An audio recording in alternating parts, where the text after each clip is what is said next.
Scott, little bit of a low mood today. Not typical for you. Are you doing okay? Am I doing okay? Yeah. Yeah, sure. You're a little... I'm all right. It's Thursday. Like, it's typically you're the sunshine. I'm just saying in this this podcasting duo, and today it's a little rainy. Yeah, well, it's been over. I feel like since Trump was elected, it's just been a nonstop sprint, and I'm like slowing down and like long exhale, but at the same time, it's also like oh my gosh, like I don't know. The exhale kind of leaves you a little empty, right? And so then you're like, what do I fill myself back up with? What is the meaning of life? Exactly. Yeah. What is the meaning of happiness? And I think no matter how sunshiny I normally am, I'm always existential. That's true. Right? Yes. It's my brand. What better way to turn this around, turn that frown upside down than... turn that frown inward. Yeah, let's talk about city politics, shall we? It's time for sound politics. Say it together. It's time for sound politics.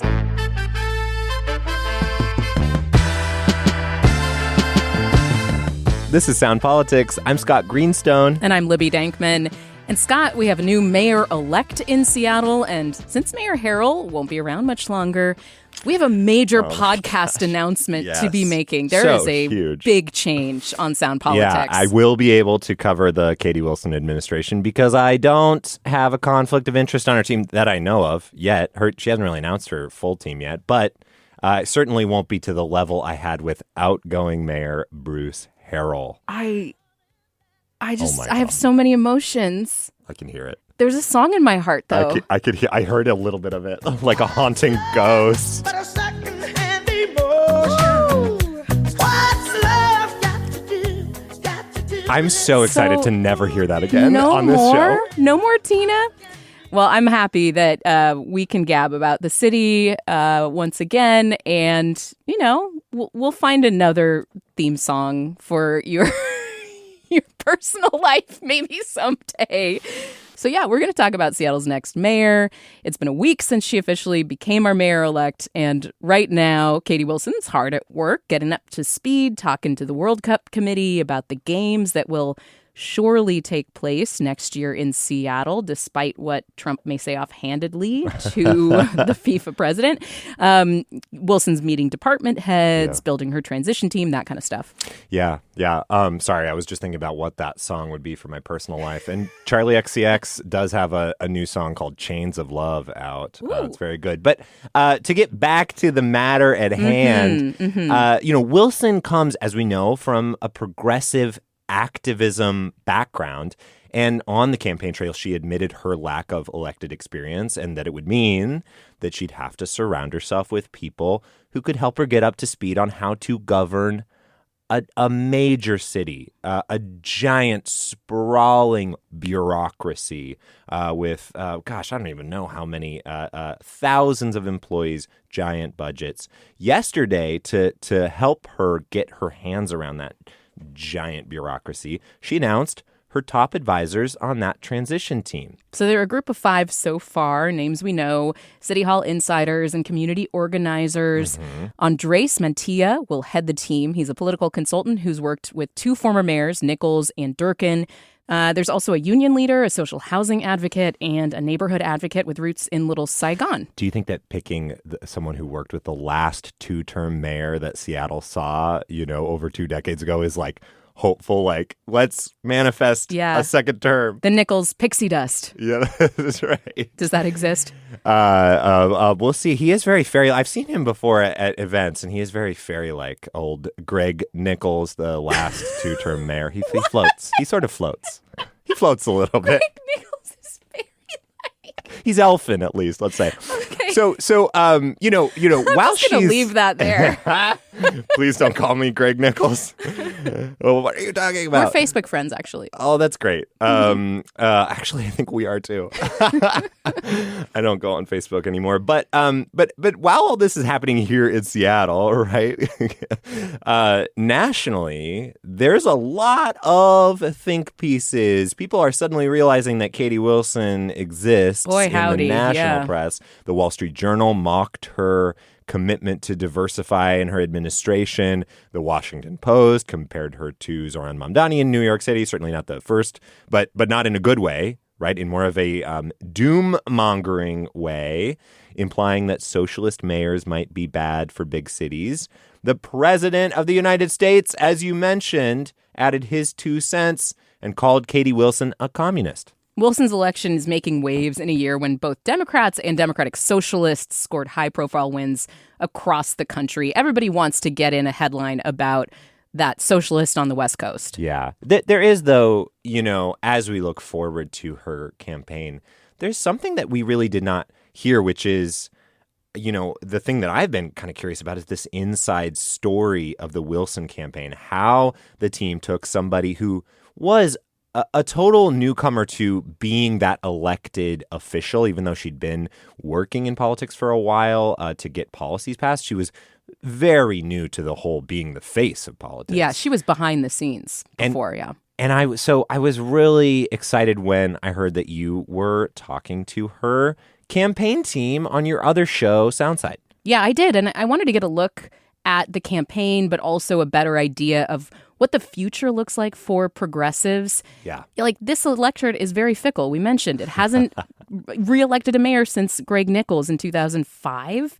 So this is kind of this moment of, hey, it's a victory for progressives, but how do they build a lasting coalition? Yeah. And is Seattle ungovernable, or can a progressive govern? Exactly. The mayor-elect, by the way, just before we hop into this interview, she speaks for herself. She's been on KUOW before. Yeah. Wilson will be on KUOW again.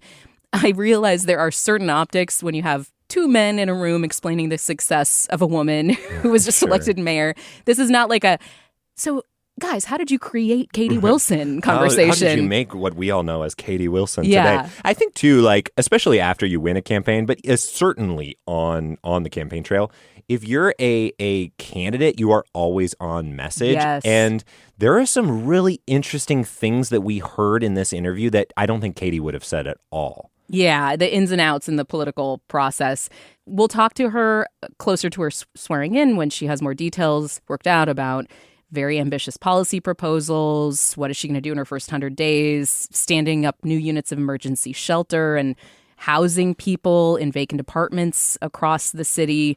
All of that will be on the table. And we still don't know if she's going to keep some major department heads who were appointed under Harrell, like the police chief, Sean Barnes. There are a lot of question marks still. Gurmai Zahalai over in the county, he's getting rid of a lot of those people. Right. It's a real cleaning house. Yeah, real cleaning house, which is interesting.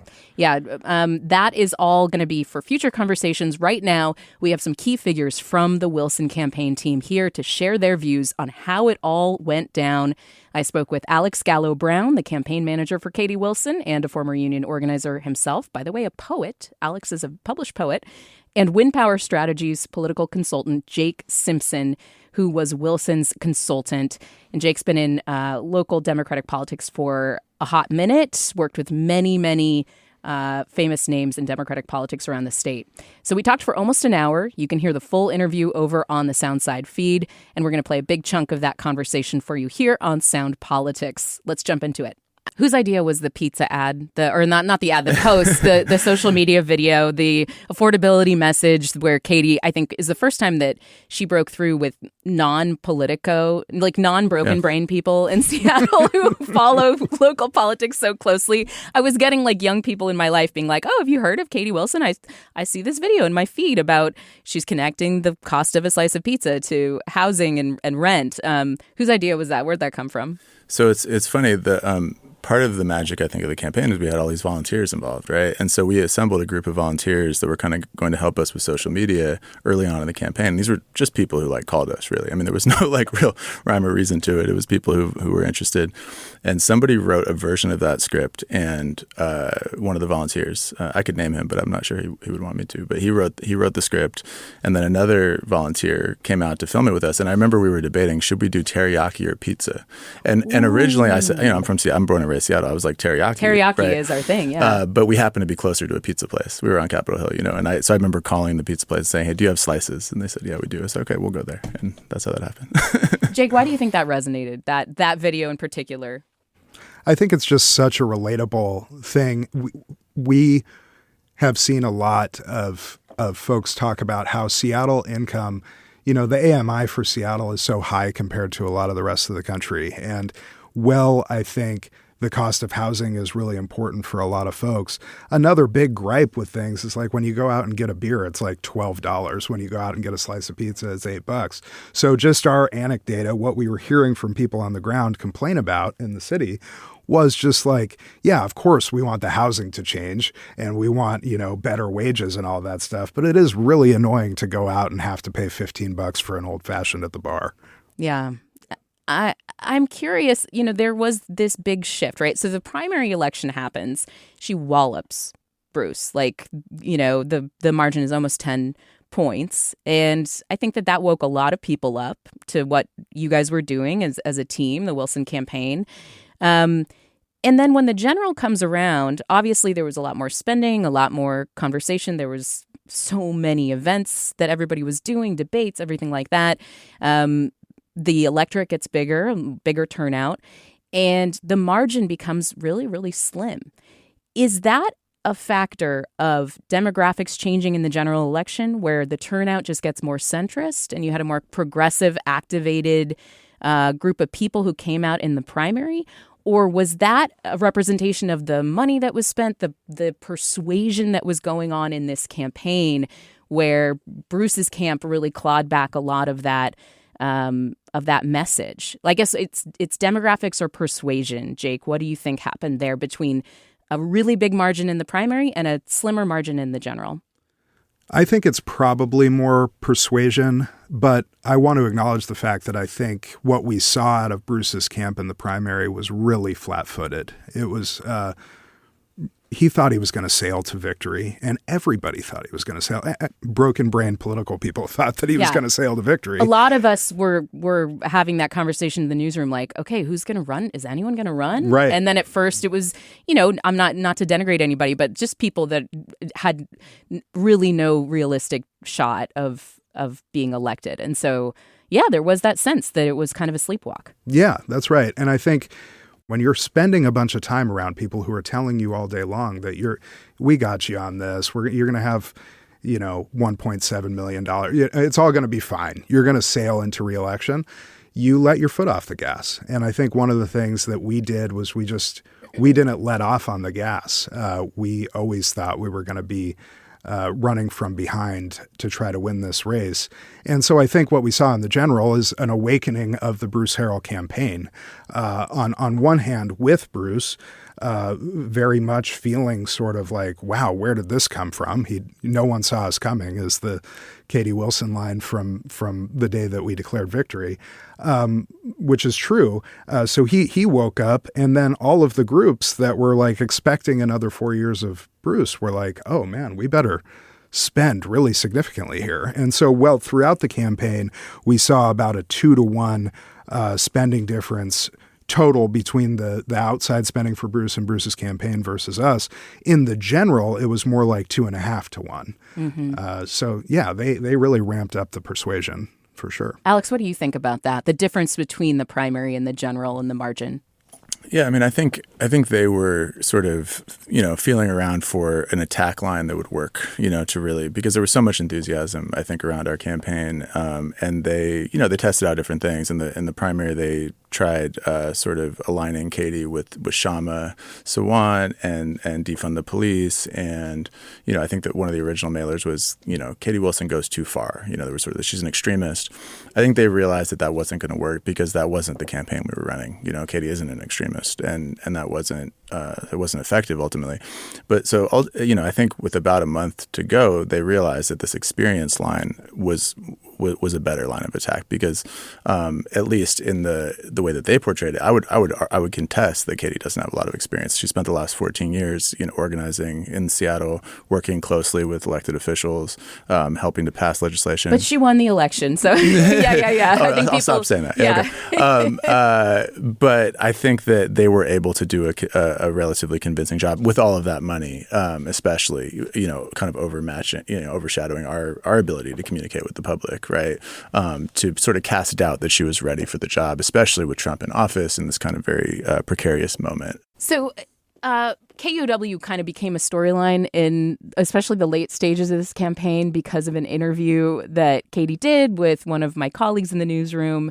And during that interview, they talked about money that came in to from Katie's parents, that, Katie was getting some support for childcare during the campaign.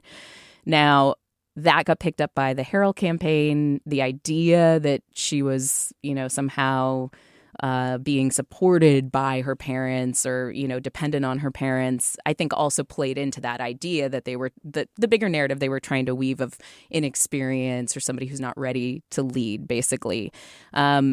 But Katie really leaned into it with a video response when she had her mom on, and her mom was like, wait, why is my grandchild becoming a narrative? I mean, it was a pretty brilliant response video, I have to say. Jake, can you talk to me about kind of the way that the campaign was thinking about that issue and what Bruce's campaign was saying and how that whole thing unfolded? Absolutely. Our immediate reaction was that it was a big mistake for Katie to talk about that. I think Alex and I had several difficult conversations where we were like, we need to get her to stop talking about this. We should not talk about this at all. Leave it lie. Just try to move on. Just leave it. Yeah. Try to move on. They're going to use it. I know that they're going to use it. We all knew that they were going to use that against Katie. Yeah. Because it's not an experience that everybody shares, right? I think when you're dealing with a group of persuadable voters, if you're highlighting that this person who is the regular person, quote unquote, that's running for office, and then you show that, she's getting help from her parents, it starts to become really scary that, oh, wait, she's not like me, right? So my initial read was let's let it lie. Let's not say anything about it.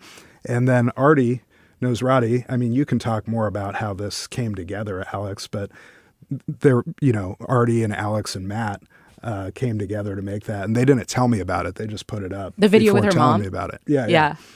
It's one of the best, I don't want to say crisis because it wasn't exactly a crisis, but it was probably the biggest, quote unquote, well, she said herself, biggest scandal that, the mom scandal or whatever it was, that she faced in her campaign. And I think it was one of the most deft bits of sort of political judo to turn it into a positive. So yeah, tell me more about how that came together. Well, we got a little bit lucky in that her mom, who lives in Binghamton, New York, happened to be here at that moment. So our field, one of our field director, Artie Nosrati, sent us a script basically. So he had come up with that, and we just sort of ran over to where, we had a million things going on, right, in that camp. I mean, like you were saying, there's a forum every night. There's media, there's meetings, there's things going on every day. But we had an hour or something, and so we just ran over to where her mom was staying. She's staying with a friend of Katie's in her sort of attic, and we ran over there and in about 20 minutes shot kind of impromptu. Some of those lines that her mom speaks are her own. They don't come from the script. You could actually tell because somebody who's not an actor can't read something that authentically. You can tell that was just her riffing. Yeah. Exactly. So there was a fair amount of riffing going on, but our lead organizer Matt McIntosh filmed it on his iPhone with the mic we had, and one of our volunteers, who was kind of our star video editor, edited it in about 2 hours, and we threw it up the next morning, and it went wild. So. Yeah. So it was that, again, using something that would have been a negative for some people, alienating some people. You got some support for childcare. I wish I could have that support, that sense of well, she's not like us. But then, turning it into, isn't it so relatable that this is so expensive that this is what, we've decided to do. And again, it being a very private thing. Yeah, go ahead. Oh, well, I was going to say, I have a little bit of a different perspective, which is, the first is that I think the narrative that was spun in the media was that sort of she's been living off her parents for her adult life or something like that, which is not the case, right? She received some support during the campaign to help with childcare. But the other thing is I'm born and raised in Seattle. And almost everyone I know across class lines has, and maybe not to that extent, but has received some. Maybe they slept at their parents' house. They've had to move back in with their parents at different points in their life because of something happened in their life or something like that. So maybe they're still on their dad's cell phone plan. I'm not looking at myself in the mirror. I'm not looking at myself in the mirror, Alex. No. Okay. So to me, like the gall of a campaign, of a mayor who is worth, I think, $15 million, who lives in a 7,000 square foot house, which I still can't get. I don't think I've ever been in a 7,000 square foot house before in my life. To criticize someone who lives in a 600 square foot apartment, who makes $70,000 a year for receiving a little bit of help from their parents to help pay for a daycare that they needed because she was running for mayor. I mean, honestly, upset me a lot more than it did Katie. I think I was very upset on her behalf. I saw Bruce kind of going through an evolution with this. And, I think it was hard for him because he genuinely comes from a working class background, and so he did feel like, I think, a sense of outrage at the idea of affordability sort of being thrown at him as an attack. But I think that you guys were clearly effective in painting a narrative where he had grown out of touch on the issue, despite his roots. And I think that shows in the results of the election. Okay, we got to take a quick break. I'm speaking with two of Katie Wilson's campaign staff, Mayor-elect of Seattle, Katie Wilson's campaign staff, Alex Gallo-Brown and Jake Simpson. We're going to talk about the future of progressive politics in Seattle and beyond after a quick break. Welcome back. I'm here with Alex Gallo-Brown, Seattle Mayor-elect Katie Wilson's campaign manager, and I'm also here with the campaign's political consultant, Jake Simpson. Alex is going to have an ongoing role in the Wilson administration. Simpson will be sticking outside of the administration with his consulting firm. Let's jump right back into this conversation. So I want to get you guys' take on how the national media has kind of woken up to Katie's campaign. It seems like the Pony Express made it over to New York and D.C. because we saw the Washington Post editorial board say that Katie's going to implement policies that will make Seattle poorer and less safe. The Wall Street Journal took some swipes, saying that New York, which just elected socialist Zoran Mamdani, can take, quote, perverse comfort knowing that the West Coast will have a similar socialist experiment going on in a major city. President Trump went so far to call her a communist, kind of in an offhand answer to a reporter in the White House. The New York Times highlighted a limited experience in governing. There's been plenty of celebrating, too. I mean, if you open up The Nation or, something like that, like a lot of folks who are looking for progressive wins are excited. Can you respond, though, to some of those negative, especially editorial board write-ups? Like, what do you think is going on here from the national media? Well, I think, everyone has an axe to grind, ultimately. You have to look at the various, bias of different people writing different things. But I kind of wonder, what makes her a socialist? I think that she's comfortable owning that term because of her theoretical ideas about politics. But I think taxing the rich. Sure, taxing the rich. That's one tenet. Yes, absolutely. But a lot of Democrats in the state legislature are fine with taxing the rich, right? People with the big D behind their names. We have libraries and we have fire stations. We can talk about the socialist things that we already have in our society, and so. Do I think that she's going to go further to make sure that folks' basic needs are met? Absolutely. But I don't know if we're, digging up these theoretical ideas about what, political party she belongs to are really relevant to the conversation about the conditions that are going to happen in Seattle with a Wilson mayoral administration. Alex, what do you think about that? I agree with what Jake just said.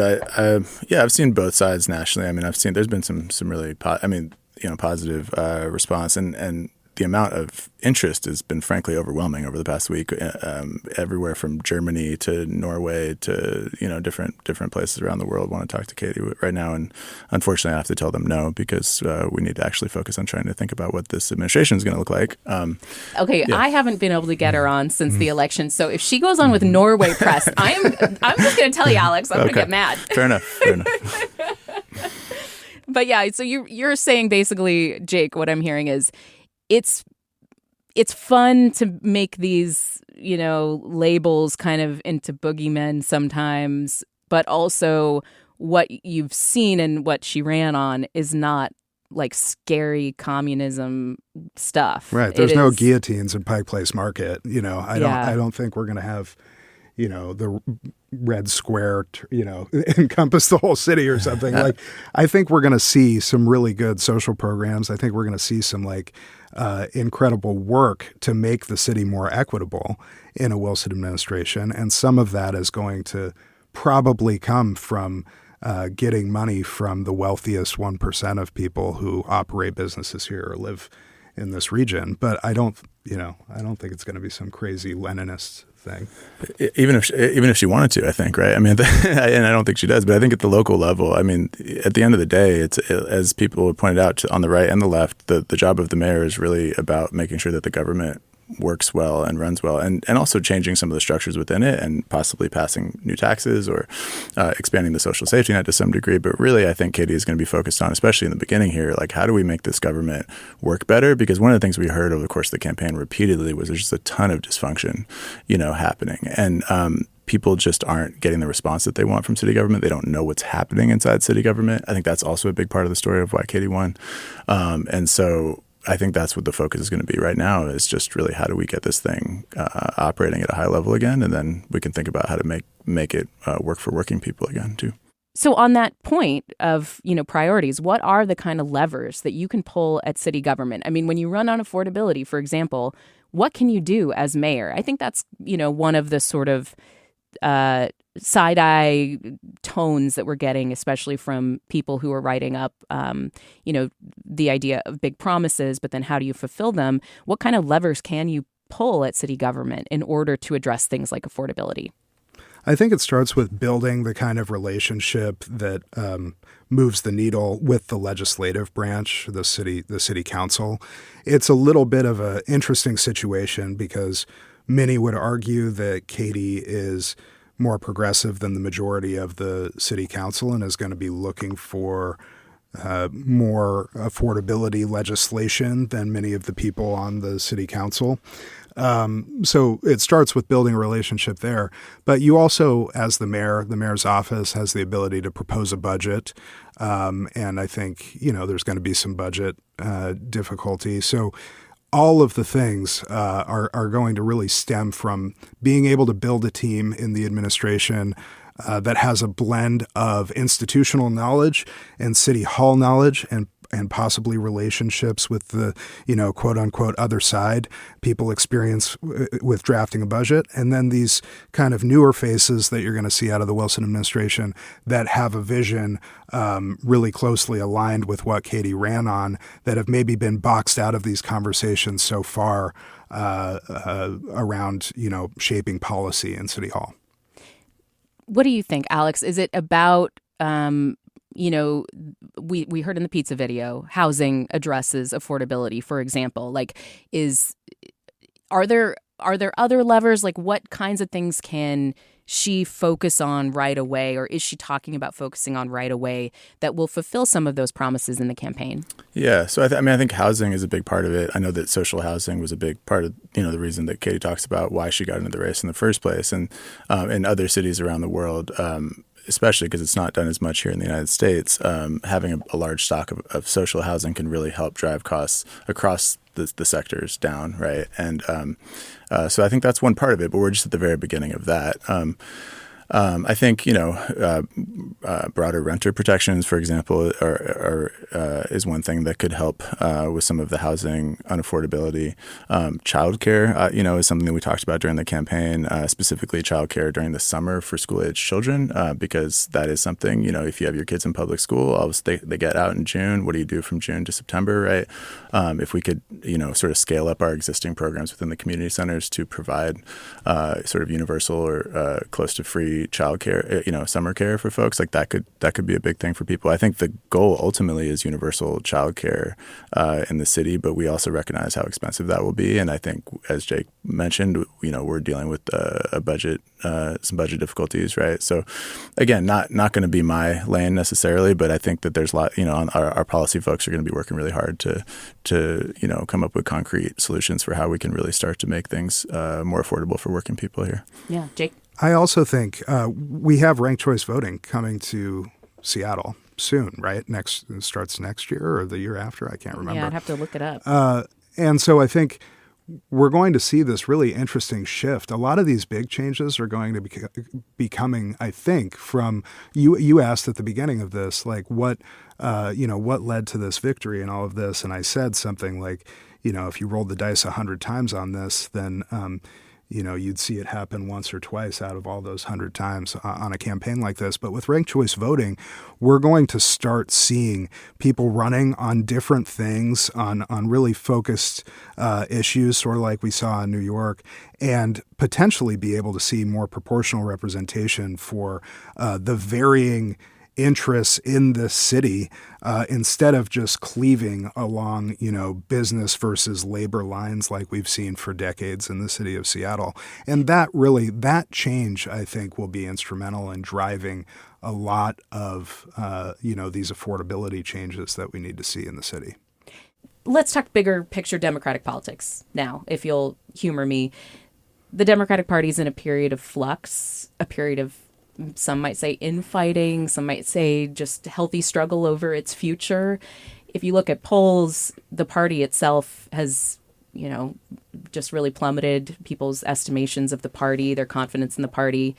At the same time, they scored a number of really high-profile wins, the Mikey Sherrill election, the Abigail Spanberger election in Virginia and New Jersey, some state-level races. People are looking at Democrats sweeping a lot of important races this past couple weeks ago, this November election. Then you have sort of this look at the big city mayors, so Zoran and Katie, moving in more of a progressive in Democratic Socialist direction. The elections of Spanberger and Mikey Sherrill and others have been more of like, oh, these are centrist candidates who were able to kind of reach across the aisle, grab some Trump supporters. I know these are not apples to apples. These are very different things, statewide versus city, different areas of the country.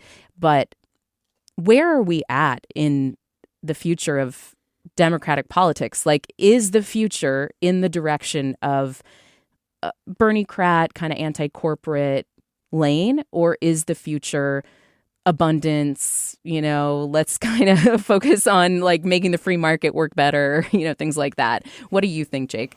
Not to put you on the spot. Yeah, the future of politics in America. I'll talk about. Go in 30 seconds, please. Thank you. No, I think I really do think with millennials, and I always speak. I'm 35 years old. Alex is 40. Katie's 43. We're all like millennial. So maybe there's some bias coloring our thought about this, but I really do think that we're moving towards a more economically focused, electoral system where people are getting elected on these bread and butter issues, because those are the things that really have shaped our lives so far that we haven't seen enough progress on. And we've tried throughout the state. When we talk about Democrats kind of being able to reach across the aisle and stuff, we've tried. I think about the 4th Congressional District, for example, that hasn't elected a Democrat in decades. The 4th Congressional District, you consistently have Democrats running who want to sort of have that appeal, that like Liz Cheney appeal, with folks because they believe, since it's such a Republican stronghold, that they need to have appeal. But you have such low turnout in all of these elections that why don't we try doing something else? Why don't we try moving, further to the left, even in places like Yakima, because it's a message that people haven't really heard that much, and they haven't thought of it as being possible in our political system so far. Yeah. What do you think, Alex? Yeah, I mean, I guess my view is that people generally are not super ideological in this. I don't want to speak too broadly, but in my experience, at least as a union organizer, right? People aren't coming at it from an ideological perspective all that often. We kind of all want the same things, right? We want, I can go through a list, but we want to live a good life, and we want our society to be functional and safe and a good place to live. And I think that, unfortunately, the Democratic brand has not, so to speak, has we haven't shown as Democrats that we can provide that to people fully. And I think that like Jake was saying, I think there's a shift where the brand may have been tarnished a bit now, where people are not super high on Democrats. But I think the Democratic sort of, vision of society of being, for working people and creating equality and access and fairness and justice for people, I think is very much still popular. I just think that the Democrats have not shown their ability to really deliver that. And so I think that's going to be our task now, right? It doesn't matter how you could run on the left, you could run in the center, but if you win, you have to show people that you are going to deliver real results for them. And if you don't, they're going to throw you out in 4 years, right? So that's going to be the task of the Wilson administration, to show they can deliver real results for people. That leads me to another question. I do want to talk about the durability of this administration. I know we're running short on time. I mean, what I'm hearing from you, Jake, is basically, and similar to what you're saying, Alex, people are not necessarily ideological in the way that, as much as a political reporter like myself would love to believe they are and love to analyze it that way. Oftentimes it's about a candidate winning somebody's support, versus staying home, versus the couch, right? It's not necessarily like, you're winning versus this other, long-term politician and their, different valences and what they believe. It's like, does this person excite me? Does this person make me want to actually take the effort to register and vote, or just to vote? And can Democrats get there? Am I capturing that correctly? I think that's absolutely right. I think people need to see themselves reflected in people running for office. And it's funny because people talk about Katie's deeply awkward TikTok videos or whatever. But when you look around Seattle, you look at the way people dress, you look at the way people present themselves, they're a lot more like Katie Wilson than they are like Zoran in a lot of ways, just like broad strokes.